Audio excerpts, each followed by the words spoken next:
ഞാൻ നേരിട്ടൊരു വലിയ പ്രശ്നമായിരുന്നു പഠനം കഴിഞ്ഞാൽ എന്ത് പഠിക്കണം, ഏത് മേഖലയിലേക്ക് പോകണം, എന്ത് ചെയ്യണം എന്നുള്ളത്. അത് പറഞ്ഞു തരാനുള്ള അറിവുള്ള ആൾക്കാരൊന്നും എനിക്ക് ചുറ്റും ഉണ്ടായിരുന്നില്ല. അതുകൊണ്ട് തന്നെയും കുറേ അറിവില്ലായ്മ കൊണ്ട് സിഗ്സാക്ട് മോഡലിലാണ് എൻ്റെ കുറേ കാര്യങ്ങൾ നടന്നിട്ടുള്ളത്. ആ ഒരു അനുഭവത്തിൽ ഞാൻ പറയുകയാണ്, ഇപ്പോഴത്തെ കുട്ടികൾക്ക് ചെറുപ്പത്തിലെ ഗോൾ സെറ്റിങ്സ് എന്ന സംഭവം നമ്മൾ എന്തായാലും ചെയ്തു കൊടുക്കണം. ഈ വീഡിയോ കാണുന്നത് ഒരു പാരൻ്റ് ആണെന്നുണ്ടെങ്കിൽ നിങ്ങൾ ആദ്യം വേണ്ടത് നിങ്ങളുടെ കുട്ടിക്ക് ഒരു ഗോൾ ബുക്ക് വാങ്ങിച്ചു കൊടുക്കുക എന്നുള്ളതാണ്. ഗോൾ ബുക്ക് വാങ്ങിച്ചു കൊടുക്കുക എന്ന് പറയുമ്പം ലക്ഷ്യങ്ങൾ എഴുതാൻ വേണ്ടിയിട്ടുള്ള ഗോൾ ബുക്കാണ്.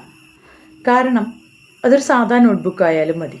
ഒരു ഡയറി ആണെങ്കിൽ കുറച്ചും കൂടിയും പ്രൊഫഷണൽ മൈൻഡ് ആ കുട്ടിക്ക് ഉണ്ടാവും. അതുകൊണ്ട് തന്നെ എന്നിട്ട് എന്നും പറയുക എന്താവണമെന്നാണ് ആഗ്രഹം, എന്തൊക്കെ നേടണമെന്നാണ് ആ കുട്ടിയുടെ ആഗ്രഹം, അത് എഴുതാൻ പറയുക. അറ്റ്ലീസ്റ്റ് 20.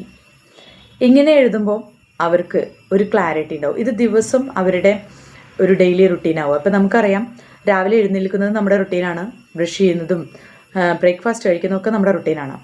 എന്നാൽ അതുപോലെ തന്നെ ഈ ഗോൾ ബുക്ക് എഴുതുന്നതും നമ്മുടെ റുട്ടീനാക്കി മാറ്റുക. Definitely they will get an idea.